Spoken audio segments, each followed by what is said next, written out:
Et bonjour aventuriers et bienvenue sur la carte au jeu. Aujourd'hui, nous nous lançons dans le troisième scénario de Gloomhaven, les mâchoires du lion, le vaisseau noir. Générique.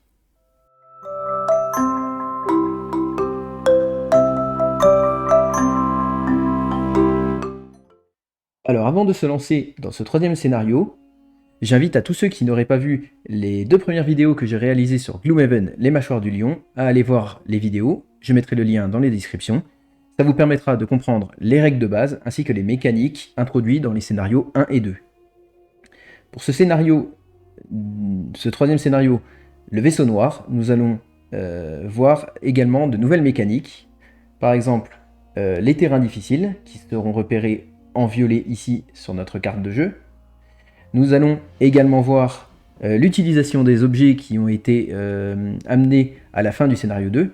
Donc pour ce scénario, j'ai acheté, lors de la préparation de la mission au scénario Le Vaisseau Noir, deux objets avec la garde rouge et un objet avec le lanceur de hache. Donc j'ai bien répertorié l'utilisation en or de ces objets directement sur mes feuilles de personnage. Donc pour la garde rouge, j'ai pris deux potions à 10 pièces d'or chacune. Donc on voit ici le coût. Je me suis donc retiré 20 pièces d'or. Et je me suis retiré 30 pièces d'or avec le lanceur de hache pour avoir cet objet. Alors les objets, on va pouvoir les utiliser durant la partie et ils auront plusieurs effets. Par exemple, cet objet-ci me dit pendant mon attaque, je gagne avantage pour la totalité de mon action d'attaque.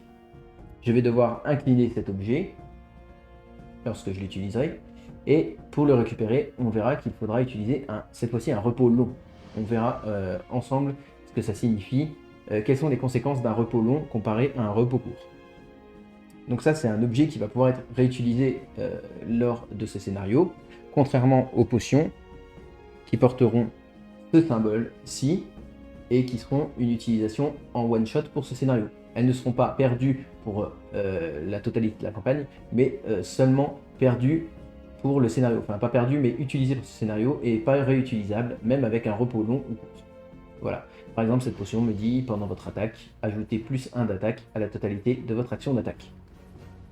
Voilà pour ce qui est de l'utilisation des objets, donc on verra au moment où je les utiliserai. Également viennent avec ce scénario l'ajout de 2 cartes de niveau 1 qu'on nous a invité à prendre et qui vont introduire les effets d'action persistants et de round. Donc là, il me semble qu'avec les deux personnages, j'aurai que des actions... Non, ça c'est une action persistante. Donc l'action persistante va être repérée par ce symbole, donc avec un symbole infini et une flèche. Et pour mon autre personnage, j'ai des actions de round qui seront repérées avec ce symbole, donc un tour avec une flèche. Donc les actions de round, comme cela l'indique, vont être actifs durant le round en cours. Et ensuite, elles perdront leurs effets. Tandis que les effets persistants vont rester jusqu'à ce qu'on ait fini de résoudre l'effet de la capacité. Voilà, donc on va placer sur ces effets persistants des petits jetons à l'effigie de notre personnage, donc comme par exemple ici pour la garde rouge, et j'en ai également pour le lanceur de hache. On verra la capacité en question au moment où on utilisera bien évidemment la capacité qui nous demandera de mettre ces jetons. Qu'est-ce qu'on va introduire d'autre? On va introduire maintenant l'expérience que l'on va gagner en fin de partie. Donc on va pouvoir utiliser ce compteur. D'ailleurs, je vais le remettre à 0 et je vais pouvoir mettre les points de vie, chose que j'avais oublié. Alors la garde rouge commence avec 10 points de vie au niveau 1. 10 points de vie pour la garde rouge et 8 pour le lanceur de hache. Voilà. Alors ensuite, j'ai déjà bien sûr préparé les ennemis. Donc pour ce scénario, on va introduire deux nouveaux ennemis que sont les zélotes. Je vous les présente rapidement.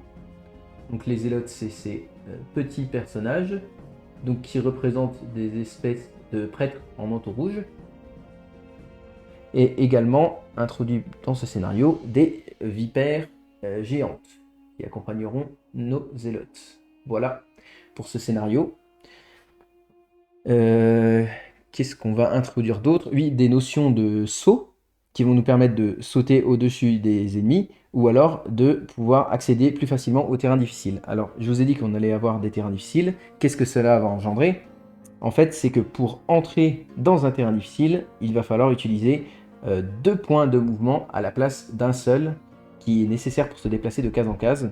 Donc ce qui veut dire que si je me trouve ici avec ma garde rouge, il faudra que j'utilise 2 déplacements pour sauter, enfin pour atterrir dans ce terrain difficile.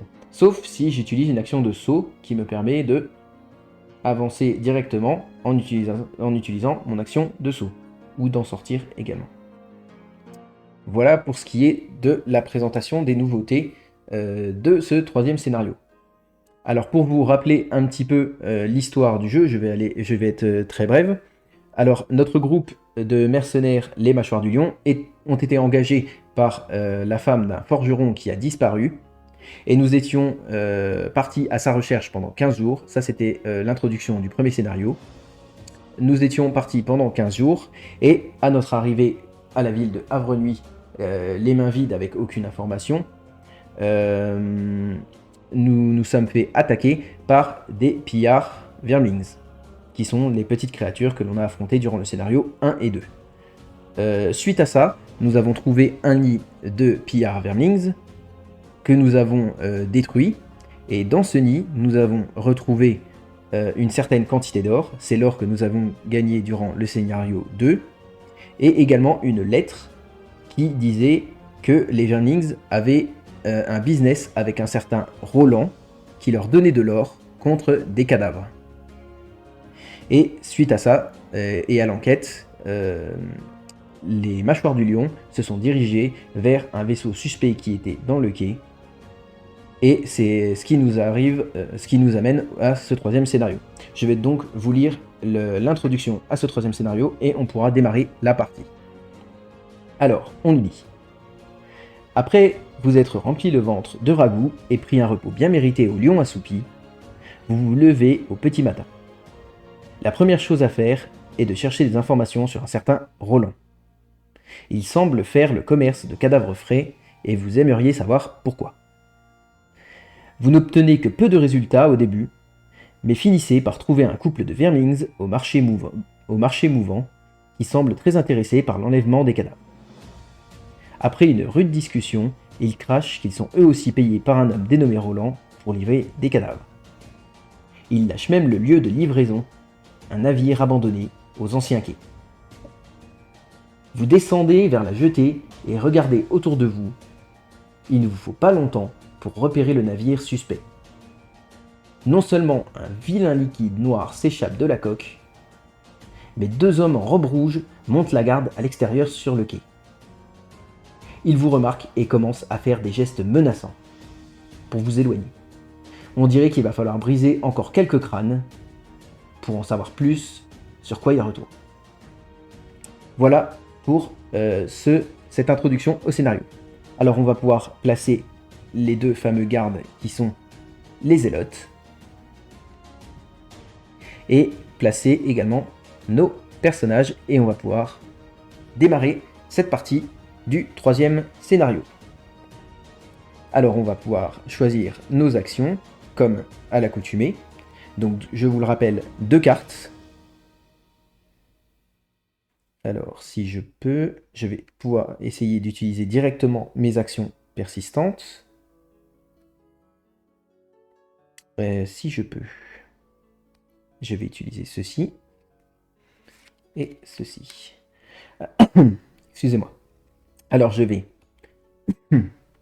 utiliser ces 2 actions pour le lanceur de hache, utiliser ces 2 actions pour la garde rouge.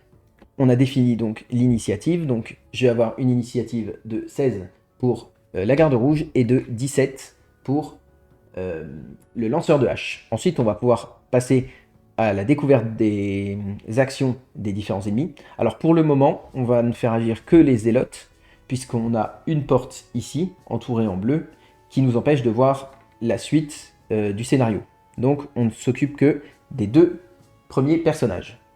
Alors, les zélotes, qu'est-ce qu'on nous dit? On nous dit qu'ils vont avoir un comportement d'attaque plus 1, à une portée plus 2, et vont nous infliger une confusion. Voilà, et ne vont pas se déplacer puisqu'ils ne comportent pas de symbole de déplacement. Alors, pour rappel, les zélotes, comme c'est des nouveaux ennemis, je n'ai aucun zélote de élite, je n'ai que des zélotes de base pour le moment. Alors on nous dit qu'ils ont 6 points de vie, 2 de déplacement et 2 d'attaque. Donc, puisqu'ils ont gagné plus 1 d'attaque, ils vont être à 3 d'attaque avec portée 2. Pour une initiative de 46. Donc je vais d'abord agir avec la garde rouge qui est à 16. Je vais retirer pour le moment les vipères qui ne servent à rien. Puis viendra le tour du lanceur de hache, si je trouve son petit jeu d'initiative. Je pense que je l'ai laissé dans sa boîte.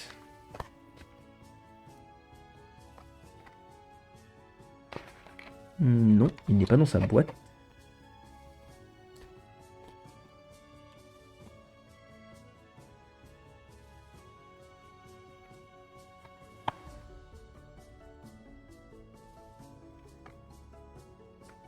Sa carte rouge.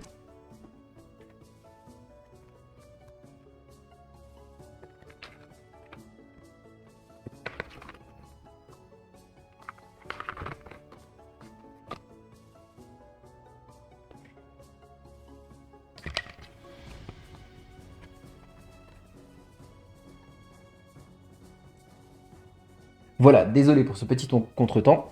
Voici donc le symbole, enfin le petit jeton d'initiative du lanceur de hache. Donc la garde rouge, puis le lanceur de hache, puis le zélote dans l'ordre des tours. Alors on va commencer par la garde rouge.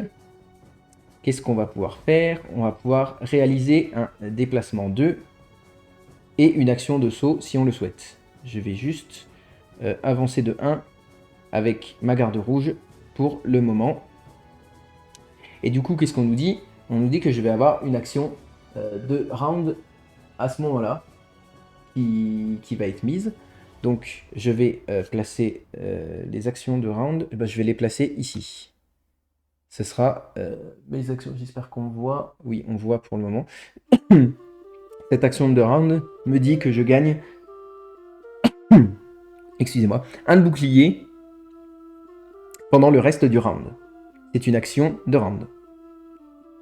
Puis je vais utiliser l'action du haut de la deuxième carte qui me dit que je vais attaquer 3.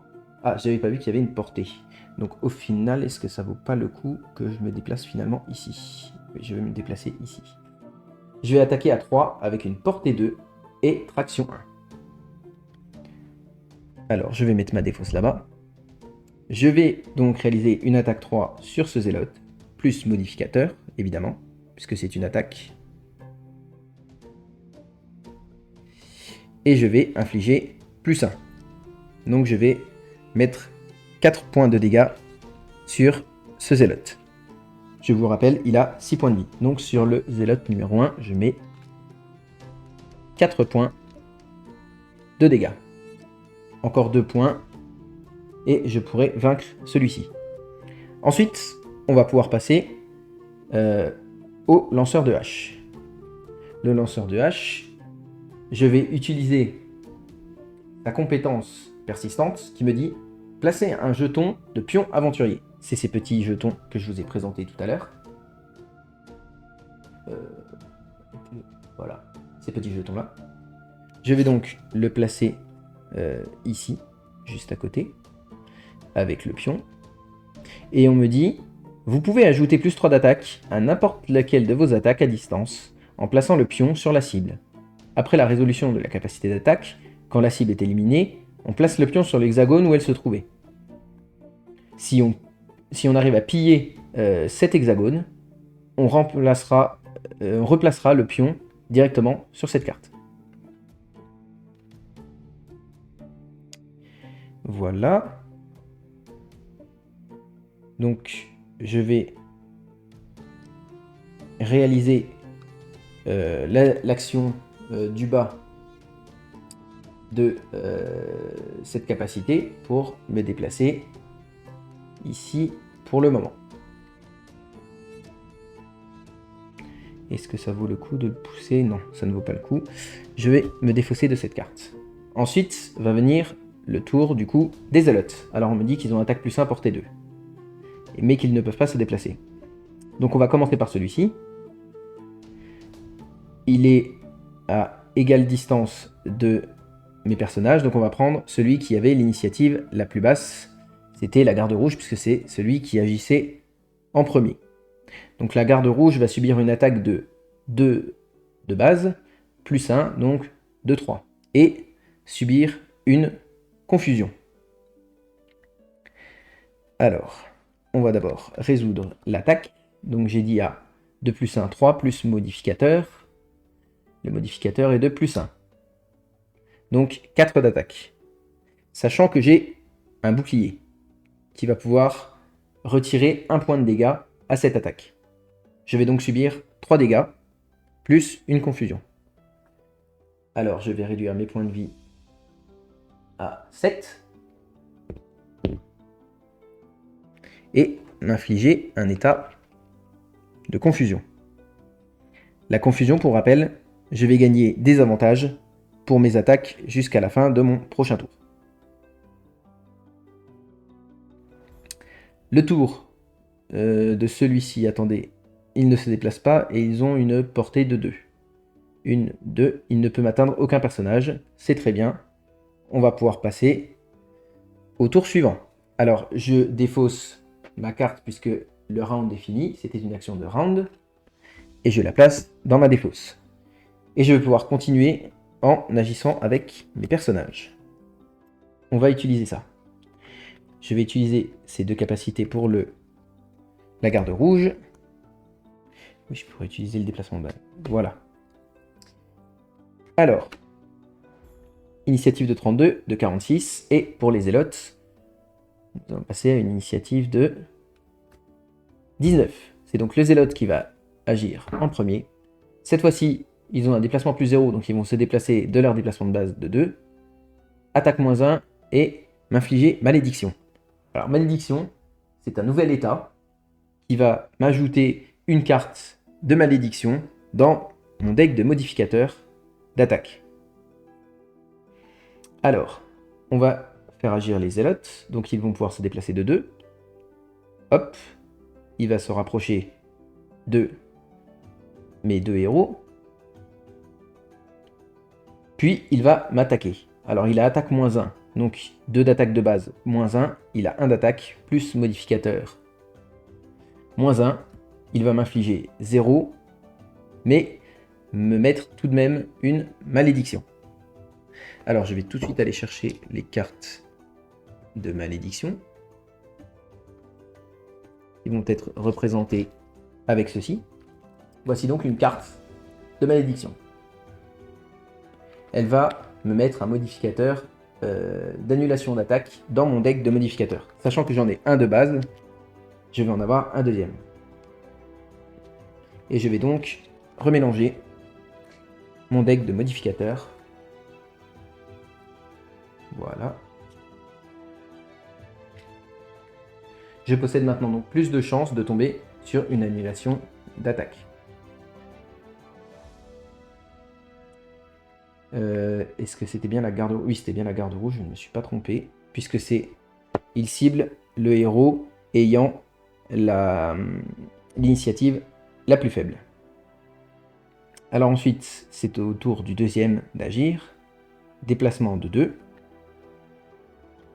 Il va donc cibler le personnage le plus proche, ma garde rouge. Et comme l'autre, il a -1 d'attaque et malédiction. Donc -1, il se retrouve à 1 d'attaque, +1, il va se retrouver comme à son attaque de base, c'est-à-dire 2. Il va donc m'infliger 2 points de dégâts. Je suis donc à 5 points de vie.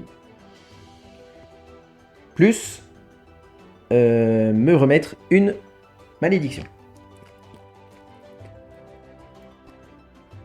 Je vais donc remettre une malédiction. Et mélanger. Si je fais tout tomber, ça ne va pas.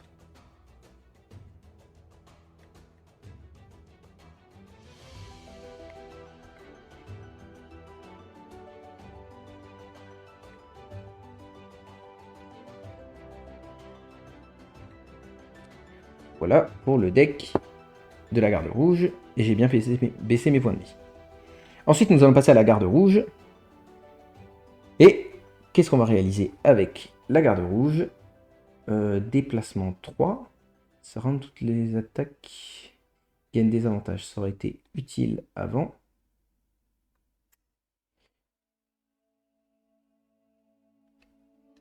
Oui, donc au final, je vais réaliser l'action du bas de cette carte, mais ça ne change rien puisque je ne vais pas me déplacer. Donc, je vais la mettre à la défausse. Et je vais réaliser l'action haute de celle-ci qui me dit 2 adversaires adjacents subissent 2 dégâts. Plus modificateur donc. Mais je gagne des avantages jusqu'à la fin du tour. Je vais donc tirer 2 cartes pour chacune de mes... Ah non, aucune carte modificateur d'attaque n'est piochée, car ce sont des dégâts. Oui, ce n'est pas une attaque, ce sont des dégâts. Je me fais toujours avoir avec cette compétence. Encore heureux que je la lis. Donc, ils vont prendre chacun 2 dégâts sans modificateur. Donc celui-ci va subir 2, celui-ci va subir 2. Donc celui-ci était à 4, il va passer à 6, et donc j'ai vaincu cet ennemi. C'était le numéro 1. On peut le retirer de la partie. Et celui-ci va avoir 2 dégâts.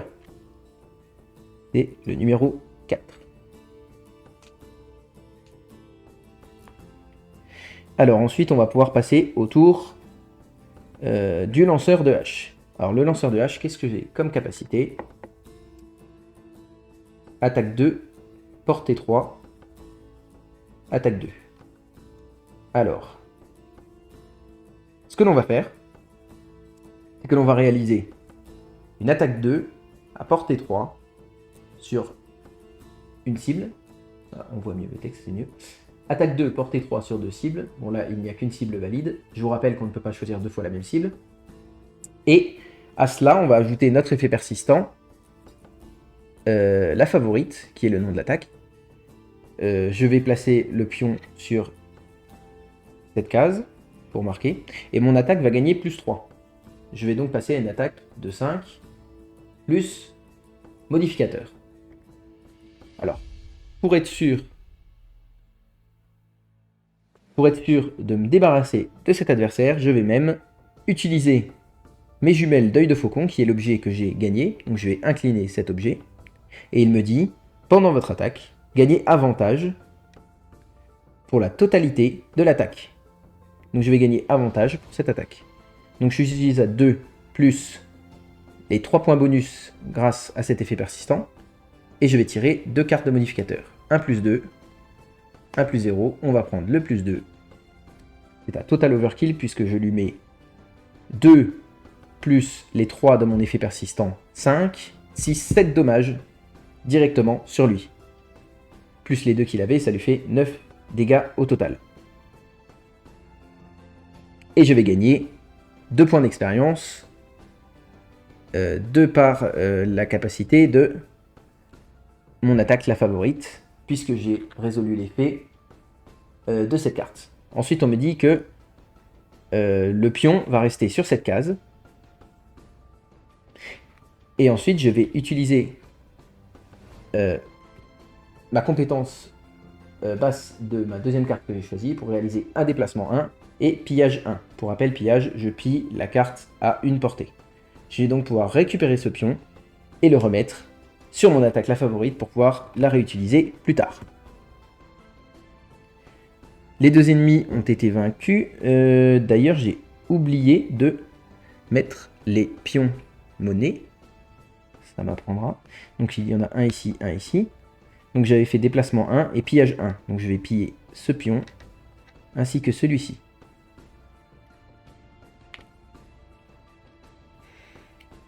Voilà. Ensuite, il n'y a plus aucun ennemi, je vais pouvoir jouer mes cartes comme je le souhaite. Alors je vais faire un déplacement.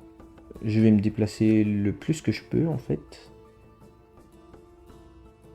Voilà, donc je vais jouer ces 2 cartes-ci pour le lanceur de hache et ces 2-là pour la garde rouge. Alors, je vais réaliser d'abord la compétence basse de cette carte, avec 18 d'initiative d'ailleurs, le lanceur de hache agit en premier, puis vient le tour de la garde rouge, puisqu'il n'y a plus d'ennemis présents dans cette salle, puisque la porte me cache le reste du scénario. Donc je vais me déplacer de 1, 2 en utilisant ma compétence de base, où j'aurais très bien pu faire mon déplacement 5.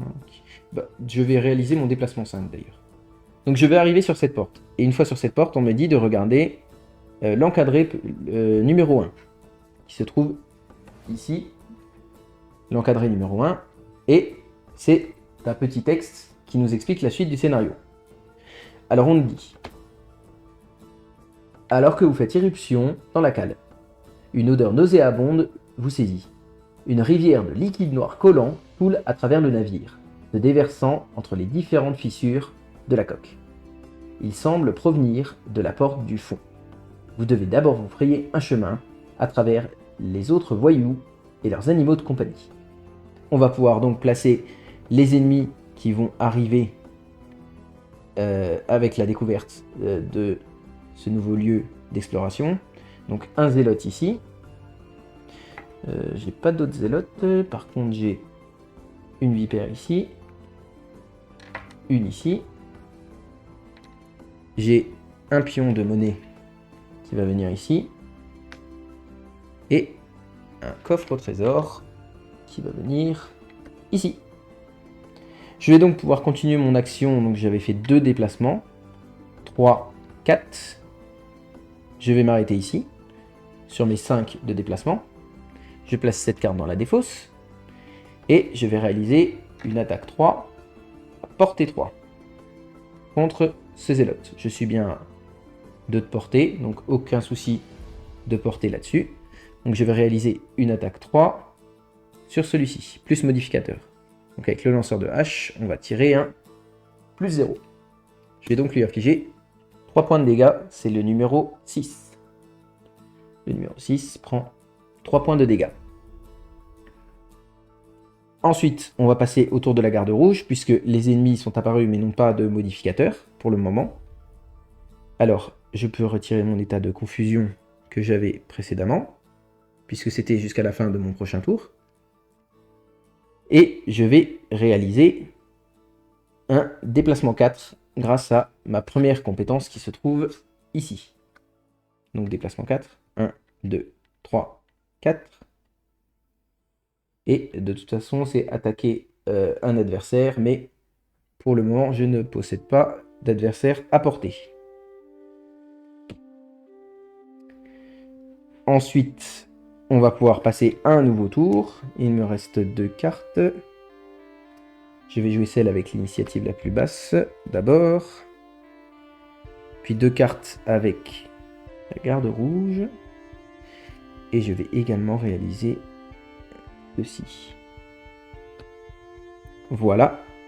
Donc 14 d'initiative pour la garde rouge, 25 pour le lanceur de hache. Ensuite on va tirer pour les zélotes. 77 d'initiative, mais également pour les vipères qui vont faire leur apparition. Donc on tire également une carte pour les vipères. 18. Ça va être donc d'abord la garde rouge, puis les vipères, puis le lanceur de hache, et enfin les zélotes. Enfin, le zélote. J'ai donc dit la garde rouge, les vipères, le lanceur de hache et le zélote. Voilà, on va commencer par la garde rouge. Avec la garde rouge, je vais utiliser ma deuxième compétence basse, déplacement 6. Je vais donc faire 1, atterrir ici, donc utiliser 2 de déplacement car c'est un terrain difficile repéré en violet, 2, 3, réutiliser 2 pour pouvoir ressortir 4, 5, et je vais m'arrêter là. Donc je dépose cette carte, et ensuite je vais réaliser la compétence haute de cette carte, attaque 3, immobilisation. Je vais donc réaliser une attaque 3, et je vais utiliser ma potion de puissance avec ma garde rouge, qui est une utilisation one shot, puisque je vais retourner cette carte pour indiquer que je l'ai utilisée pour ce scénario. Donc je vais rajouter plus 1 à la totalité de mon action d'attaque. Je suis donc à 3 plus 1, 4 points sur les 3 points de vie. Non, au final, ça ne sera peut-être pas utile. Si 3, au cas où je me chope à moins 1, je vais quand même l'utiliser. J'ai fait l'action, on va pas revenir en arrière. Alors, je suis à 3 de base. 3 plus 1, 4, grâce à ma potion. Moins 1, 3. J'ai bien fait de l'utiliser. C'est bien une attaque au corps à corps, oui, je vérifie. Je vais donc mettre 3 dégâts, qui est suffisant pour détruire la vipère géante ici. Alors, on n'a pas vu le comportement des monstres, mais je vais vous l'expliquer. Alors, le Zélote, qu'est-ce qu'il a gagné ce tour-ci comme comportement? Déplacement moins 1, donc il va se déplacer que d'une case. Attaque moins 1, mais il gagne empoisonnement. Les vipères, quant à eux, ont plus 1 en déplacement, saut, donc ils peuvent utiliser seulement un point de déplacement pour passer d'un terrain difficile à un terrain normal, et vice-versa. Et moins 1 d'attaque. Et toutes les attaques ciblant la vipère gagnent des avantages. Ah, j'avais pas vu ceci. Donc je vais tirer une deuxième carte, des fois que ce soit un main 2. Non, c'était un 0. Ça n'aurait rien changé. Alors, on va passer au déplacement des vipères, puisque c'est les deuxièmes à agir durant le tour, puisque j'avais fini mon tour avec ma garde rouge. On va faire déplacer les vipères, qui vont essayer de se déplacer vers le personnage le plus proche. Alors, ils ont un de déplacement. Je me rapproche ici. Oui, je pense que le mieux c'est ça, puisqu'il gagne saut, il ne se déplace que de 1. Et il se rapproche bien de mon personnage. Et ils n'ont pas d'attaque à distance. Seulement s'ils m'attaquent de base, alors on peut voir sur leur fiche de personnage, c'est vrai que je ne l'avais pas montré, mais qu'ils soient normal ou élite, les vipères ont une attaque qui empoisonne. Alors le poison, qu'est-ce qu'il va faire? Il va dire que toutes les attaques vont gagner plus 1 et ça va empêcher la guérison.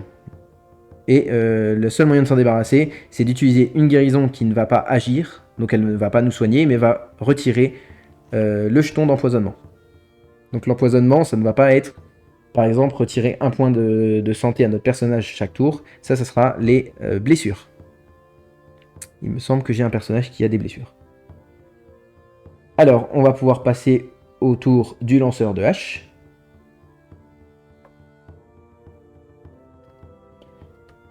Alors, je vais gagner attaque 3 ou déplacement. Je peux lancer une attaque à distance pour infliger confusion. Eh bien, je vais utiliser ça. On va commencer par une attaque 1 à portée 3 sur un maximum de 3 cibles. Donc là, on va cibler le zélote. On n'aura qu'une seule cible. Et il va avoir confusion. Et à cela, comme j'utilise une attaque à distance, je peux placer mon petit jeton qui va me rajouter plus 3 d'attaque. Je vais donc passer à 4 attaques de base, plus modificateur. Donc je suis à 4 plus 1, 5.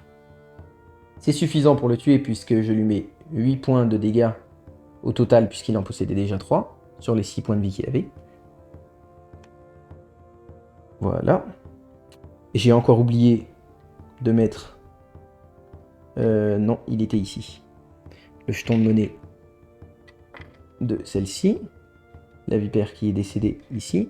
Et je vais pouvoir mettre un jeton de monnaie ici.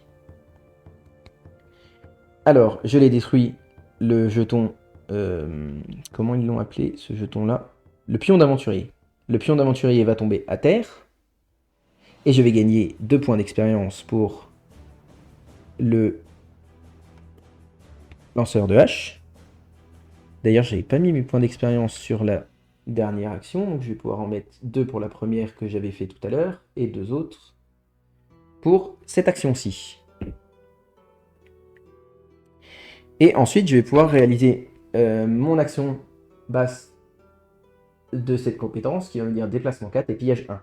Je vais juste me déplacer ici en utilisant 2 points de mouvement puisque terrain difficile et réaliser un pillage 1 qui va me permettre de à la fois récupérer ce jeton de monnaie mais également remettre le pion d'aventurier sur ma compétence et pouvoir la réutiliser.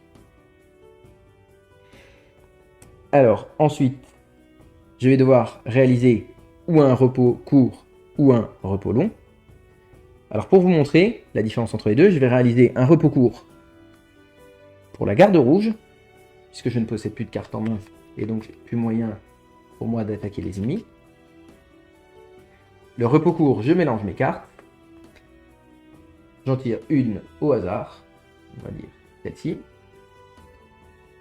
Elle me disait attaque 2 sur les cibles adjacentes et attaque 2. Voilà, cette carte, je la mets là-bas et je ne peux plus l'utiliser. Et ensuite, je vais réaliser un repos long pour mon lanceur de hache. Le repos long, à contrario du repos court, je vais pouvoir choisir la carte que je vais me défausser. Je vais pouvoir redresser tous les objets qui ont le symbole d'engagement ici, qui me permet de pouvoir les réutiliser, contrairement aux utilisations des objets que l'on va perdre pendant le reste du scénario, qui comportent ce symbole-ci. Et j'ai dit que je pouvais choisir la carte que j'allais me défausser. Je vais me défausser de celle-ci par exemple. Voilà, elle me dit attaque 2. Quoique si je possède, je peux le replacer. Si la cible possède le pion. Oui, je préfère, de toute façon je vais attaquer à distance. Donc je vais me débarrasser de cette carte-ci qui me permettait d'effectuer une attaque 2 et de récupérer le pion de jeton d'aventurier si la cible le possédait. Et d'effectuer pour la deuxième compétence, déplacement 1, pillage 1. Voilà. Et contrairement au repos court qui n'a pas trop de conséquences, le repos long va faire que je vais avoir pour ce tour une initiative de 99.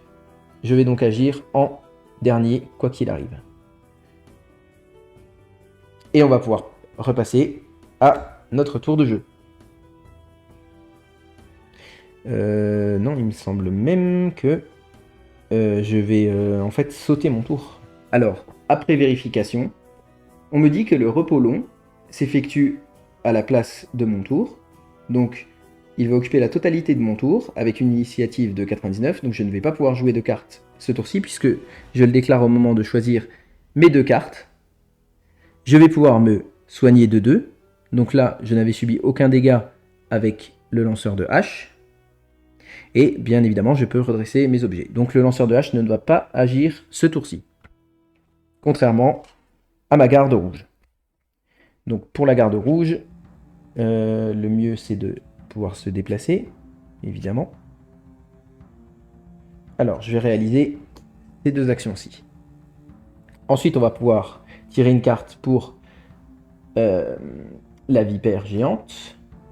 58 d'initiative. Donc elle va agir après ma garde rouge. Donc on va d'abord faire la garde rouge, puis la vipère, et ne pas faire de tour pour le lanceur de hache puisqu'il effectue un repos long. Alors qu'est-ce qu'on va faire avec la garde rouge? On va tout d'abord réaliser un déplacement 3, réaliser la compétence basse de cette carte, déplacement 3. Déplacement 1, déplacement 2. On va se placer sur le trésor. On me dit que j'ai une action de round. Ce round, toutes les attaques qui vous ciblent gagnent des avantages. Je vais donc le placer ici pour ne pas l'oublier. Et je vais réaliser, avec l'action haute, attaque 3 et immobilisation sur cette vipère géante. Donc attaque 3 plus modificateur. Ah bah voilà, je tombe sur une des malédictions qu'on m'avait placées. Mon attaque est annulée. Je vais donc replacer celle-ci ici. Je crois pas qu'il y ait de symbole de mélange. Non, donc je ne mélange pas mon deck. Je vais mettre ça dans la défausse. Et celle-ci est effective durant tout le round. Alors, on va passer au tour de la vipère qui a déplacement -1. Au final, elle ne va pas se déplacer puisqu'elle est déjà à ma portée. Et attaque +1 et immobilisation. Donc elle m'attaque à 2, +1, 3. Plus modificateur. Donc elle a des avantages, on va tirer 2 et choisir le plus bas. Donc +0, -1. Donc on va faire -1. Elle m'attaque à 2 et m'inflige immobilisation. Il me reste donc 3 points de vie avec ma garde rouge. Et elle m'inflige immobilisation, ce qui va m'empêcher de bouger pendant mon prochain tour. Immobilisation, voilà. On va pouvoir repasser à un autre tour. Ah non, je vais quand même réaliser mon action de pillage avant tout, puisque j'étais bien sur le coffre. Et on me dit que c'est le coffre numéro 10. Pour la carte rouge, le coffre numéro 10, on reprend le glossaire, et en fin de glossaire, on va chercher le coffre numéro 10, qui est ici. On me dit que je gagne compas maudit, qui est l'objet numéro 27. Alors, comme je possède déjà 2 objets, je vais chercher le numéro 27. Donc, normalement, je gagne le compas, mais comme je possède 2 objets, 2 étant le nombre maximum d'objets que l'on peut porter durant un scénario, je ne peux pas utiliser ce compas. J'irai vous le chercher, bien évidemment, en fin de scénario pour vous montrer l'effet du compas. Voici pour la garde rouge. On va pouvoir passer à un nouveau tour. Et cette fois, on va pouvoir peut-être agir avec le lanceur de hache. Alors, qu'est-ce que je vais pouvoir faire avec le lanceur de hache? Il faut que je me déplace. Je vais essayer de me déplacer un maximum. Je vais donc utiliser ces 2 compétences. Et avec la garde rouge, je ne pourrai pas me déplacer malheureusement. Autant essayer d'attaquer. Voilà, comme ça je suis sûr de le tuer. Et j'ai vu que j'avais une action de pillage, ce qui peut être bien pour récupérer les pièces. Et je vais réaliser les actions ici pour la garde rouge. Alors, j'ai initiative 18 pour le lanceur de hache, 41 pour la garde rouge. Et les vipères vont avoir une initiative de 43. C'est bien, mes 2 personnages vont agir avant. Alors, je peux retirer les zélotes puisqu'il n'y en a plus. D'abord, le lanceur de hache, puis la garde rouge, puis les vipères. Alors, on va commencer avec le lanceur de hache. Le lanceur de hache, je vais réaliser un déplacement ou un soin. De toute façon, il est au maximum de sa vie. Je vais réaliser un déplacement 5. 1, 2, 3, 4, 5 déplacements. Donc, je vais pouvoir défausser cette carte. Et est-ce que je l'attaque? Oui, je vois pas pourquoi je ne l'attaquerai pas. Je vais réaliser une attaque 3 à portée 3. Et je vais gagner des avantages puisque c'est une attaque à distance. Malheureusement. Oui, c'est une attaque à distance, donc je gagne des avantages. Mais attaque 3 tout de même. Donc, +1. Et deuxième, puisque j'ai des avantages, -1. Je vais prendre le -1. Je vais lui infliger seulement 2 points de dégâts. Remarquez, j'aurais pu utiliser avantage, j'aurais dû l'utiliser avant, c'est pas grave. On va lui mettre 2 points et je le terminerai avec ma garde rouge. Alors c'est la vipère numéro 8. Évidemment je ne l'ai pas mis, on va dire que c'est la numéro 2, puisqu'il n'y aura plus de vipère. Il a 2 points de dégâts. On va passer à mon tour de la garde rouge. Alors, garde rouge, qu'est-ce qu'on va pouvoir faire? Ah, je vais pouvoir me soigner, ça c'est bien. Je vais réaliser soin à portée 2. Donc, moi ou un allié peut se soigner de 2 dégâts. Je vais reprendre 2 points de vie. Je repasse à 5. Et je vais même utiliser ma deuxième potion qui me permet d'effectuer un soin 3 sur moi-même. Pour remonter à 8 points de vie. Ça va déjà mieux. Alors, j'avais oublié, mais je n'ai plus ceci. Et oui, j'ai bien fait sa désavantage. Oui, j'avais bien fait son désavantage dans tous les cas. Alors, je ne peux pas me déplacer, mais je peux réaliser une attaque 3 à portée 2 et une traction 1. Je pense pas que la traction va être utile, puisque je pense que je vais pouvoir le terminer avec une attaque 3 plus modificateur, donc même un -2. Ah, une deuxième annulation d'attaque. Ça, c'est vraiment pas de chance. Effectivement, donc il va survivre et va pouvoir m'attaquer pendant ce tour. Alors, c'était jusqu'à la fin de mon prochain tour. Je peux me défausser de l'immobilisation et passer au tour de la vipère. D'ailleurs, la vipère m'avait attaqué au tour d'avant et j'avais pas mis l'empoisonnement. Dans tous les cas, je gagnais des avantages. C'est pas grave, on va le faire pour le tour suivant. Je vais faire attention cette fois-ci à me mettre l'empoisonnement, vu qu'elle va m'attaquer. Alors, la vipère va attaquer, et non, en plus, elle va attaquer le lanceur de hache, puisque c'était celui qui avait l'initiative la plus basse. Alors, la vipère va agir, elle a déplacement +1 et saut. Elle est déjà à mon corps à corps. Ah non, elle va cibler tous les adversaires.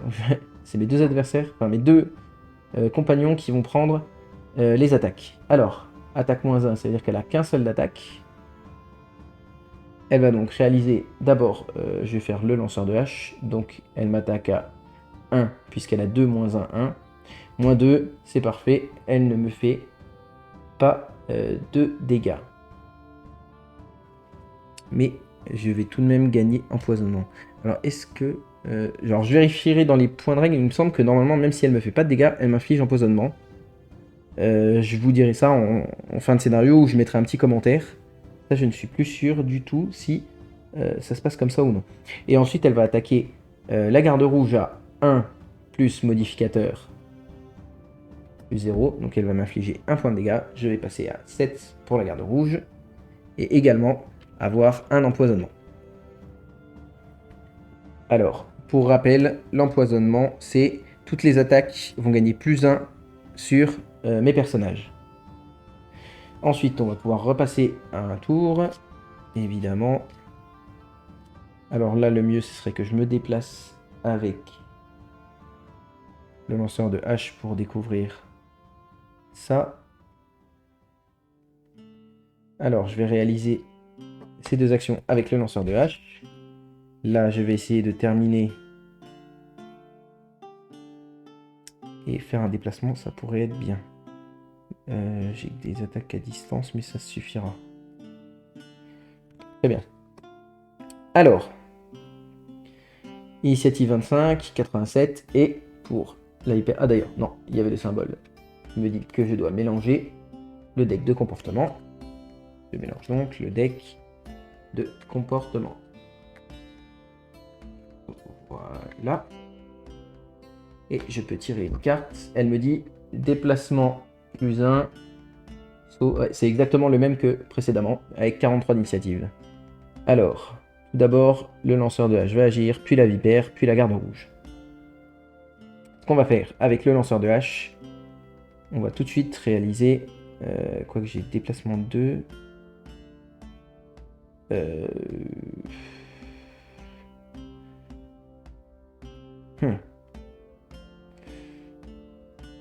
Je peux réaliser le déplacement 2. Je vais plutôt faire ça. Ah non, il faudrait que je bouge. Non, je vais utiliser ma compétence haute qui me dit attaque 3 en utilisant les hexagones comme ceci. Voilà, dans le déplacement, donc j'attaquerai, si je suis ici, j'attaque cette case-là et cette case-là. Donc c'est bien, il est bien dans ma portée. Donc j'attaque à 3, plus modificateur 0. C'est suffisant pour le terminer puisqu'il était à 2 points de dégâts sur ses 3 points de vie. Il est donc mort. Et ensuite, je vais pouvoir réaliser déplacement 2 qui me permet d'atterrir sur cette porte et de dévoiler la dernière étape de ce scénario qui va être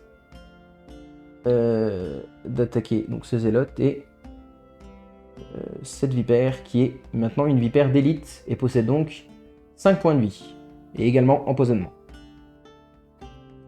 Voilà, et ensuite je vais pouvoir agir avec ma garde rouge. Ma garde rouge, qu'est-ce que je vais faire?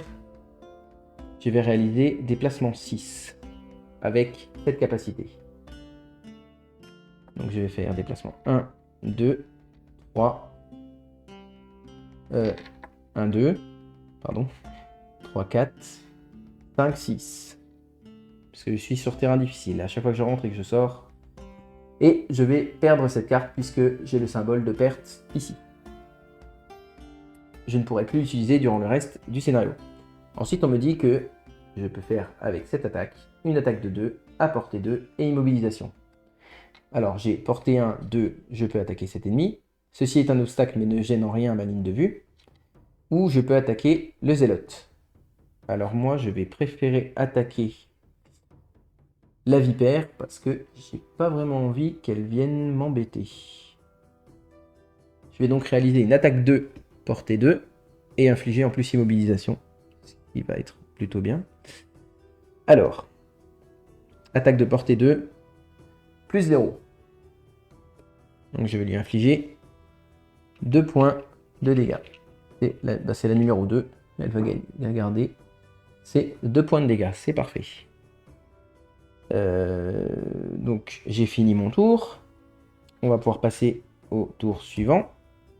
Alors je vais devoir réaliser un repos court avec ma garde rouge puisque je ne possède qu'une seule carte et qu'il m'en faut 2 pour jouer. Alors le repos court, comme je le rappelle, on mélange et on va retirer une carte au hasard de notre main. Et on va prendre celle-ci par exemple. Le soin qui me permettait de gagner également un point d'expérience et un déplacement. Très bien, il est temps que ce scénario se termine parce que je ne possède plus que 5 cartes avec la garde rouge. Et avec le lanceur de hache, je possède 2 cartes, ce qui est parfait. Portée 3, 1, 2, 3. Je pourrais cibler. Parfait, je vais faire ça. Je vais jouer comme ceci avec le lanceur de hache. Je vais donc agir comme ceci avec la garde rouge. Et on va résoudre les... alors, oui, il fallait remélanger le deck des vipères, puisque il y avait le symbole qui me disait de remélanger. Alors, on va essayer cette fois de ne pas retomber dessus, ce qui serait bien, puisque le comportement c'est déplacement 1, saut, et toutes les vipères gagnent des avantages, se rendent. Non, toutes les attaques ciblant la vipère gagnent des avantages. Et il agit à 18. Oh. En plus, il va agir avant mon lanceur de hache. C'est pas grave. Alors, en début, ça va être la garde, puis la vipère, puis le lanceur de hache. Et je n'ai pas tiré de carte pour le zélote. 27. Il agit en dernier, ça va. Le lanceur de hache, puis le zélote. Alors, on va pouvoir commencer l'action de la garde rouge. Alors, avec ma garde rouge, je vais pouvoir effectuer déplacement 2 avec saut. Donc je vais pouvoir utiliser un seul déplacement pour y aller. Donc je vais faire 1, 2. Je vais arriver ici. Hop, ma défausse. Et pouvoir réaliser mon attaque 3 plus immobilisation. Donc attaque 3 plus modificateur. J'espère que ça ne va pas annuler mon attaque. Plus 0, 3. Je lui mets 5. Elle possède bien 5 points de vie. Ah non! J'ai oublié, désavantage, j'en tire une deuxième. 0. Elle va donc décéder puisque je lui inflige bien 3 points de dégâts. Ensuite, ça va être le tour des vipères, mais il n'y en a plus. Et j'avais également oublié, encore une fois, de mettre... c'est pas grave, je vais mettre le pion ici. Ça, faut vraiment que je fasse attention, qu'à chaque adversaire que je tue, je place un pion de monnaie. Ensuite, vu qu'il n'y a plus de vipère, je vais passer au tour du lanceur de hache. Le lanceur de hache, il me dit quoi? Il me dit j'ai droit à un déplacement 3. Je vais faire juste un déplacement... Alors, utiliser ici. Un déplacement ici de 2, puisque je rentre dans un terrain difficile. Et je vais rester ici. Ensuite, je vais pouvoir réaliser une attaque 2, portée 3 sur 2 cibles. Je vais réaliser une attaque 2 sur celui-ci et utiliser mon petit pion pour en rajouter 3. Je vais donc à 5. Et sur un coup de chance, il me faudrait un bon modificateur. D'ailleurs, non, même pas sur un coup de chance. Je vais utiliser mon objet pour gagner avantage et espérer tirer au moins 1+1. 1+1, donc dans tous les cas, on pourra tuer cet adversaire, et 0. Je réalise donc une attaque à 3 plus 3 points d'attaque, 6. De toute façon, je le tuer dans tous les cas. Plus 1, 7. Je tue donc le dernier zélote. Et je remplis l'objectif de ce scénario qui était d'éliminer tous les ennemis. Voilà. Alors, pour le texte de scénario, d'ailleurs j'ai oublié même de lire le numéro 2, alors je vais vous le lire, puisque j'ai passé cette porte. Alors, on nous disait, l'odeur est encore pire lorsque vous ouvrez enfin la porte de la cabine arrière. D'autres fous en robe exécutent une sorte d'incantation au-dessus d'un autel où sont empilés les membres sectionnés et des monticules de chair non identifiés. Entre le bourdonnement des mouches et les étranges hurlements, vous n'avez qu'une envie, c'est de vous éloigner le plus vite possible. Mais vous avez un travail à faire, alors vous commencez à frapper. Voilà, c'était le petit texte lorsqu'on ouvrait cette porte, puis on a tué les ennemis, et enfin on nous invite à ouvrir le livret de scénario complémentaire qui est ce livre pour avoir le texte de fin de ce scénario. Donc on le voit ici, le vaisseau noir, conclusion. Alors je vais vous le lire. Fouiller des restes humains n'est certainement pas une partie de plaisir, mais cela finit par payer entre deux hauts le cœur. Vous trouvez un colis, celui que Sandy a décrit en détail et que son mari ne quittait jamais. Avec cette preuve, vous pouvez apporter au moins un peu de paix à la veuve du forgeron et informer la garde de Havre-Nuit de toute la situation. Pourtant, vous soupçonnez que vous n'êtes pas au bout de la piste. Ces hommes en robe étaient certainement des sous-fifres, ce qui signifie que Roland est toujours en liberté. Vous pourriez vous dire que c'est le travail de la garde, mais vous fouillez quand même la cabine du navire, et découvrez une curieuse carte. Il s'agit d'une représentation grossière du quartier du Chaudron. Un bâtiment est clairement indiqué. Cela peut certainement pas faire de mal d'aller jeter un œil. En récompense, chaque personnage gagne un bénéfice que l'on va voir tout de suite. Et on découvre un nouveau lieu qui sera le nouveau scénario, le scénario numéro 4, un rituel de pierre. Alors, les bénéfices, ça va être représenté sur nos personnages. Donc ici pour la garde rouge, ici pour le lanceur de hache. Et chaque bénéfice est différent. C'est une case que l'on va cocher, donc on va gagner un bénéfice. Une case signifie que l'on peut avoir ce bonus une fois, tandis que quand on a deux cases, ça ne veut pas dire qu'il faut remplir les deux pour avoir le bonus, mais qu'on peut obtenir ce bénéfice deux fois. Bénéfice, pas bonus. Donc, je le ferai pour la prochaine fois. Mais en gros, c'est ici que vous allez pouvoir modifier vos decks modificateurs en remplaçant des cartes, en ajoutant des cartes. Par exemple, ici, on me dit que je peux retirer 4 cartes plus 0 pour la garde rouge, ou retirer 2 cartes moins 1, ou retirer une carte moins 2 et une carte plus 1, remplacer une carte moins 1 par une carte plus 1, etc. etc. Voilà pour ce scénario. C'est tout pour aujourd'hui. J'espère que vous avez apprécié me suivre tout au long de ces scénarios qui étaient un peu plus longs que d'habitude. Mais en tout cas, ce fut un plaisir pour moi. J'espère vous revoir très bientôt sur la carte au jeu. Je vous dis à la prochaine. Prenez soin de vous. Ciao, ciao!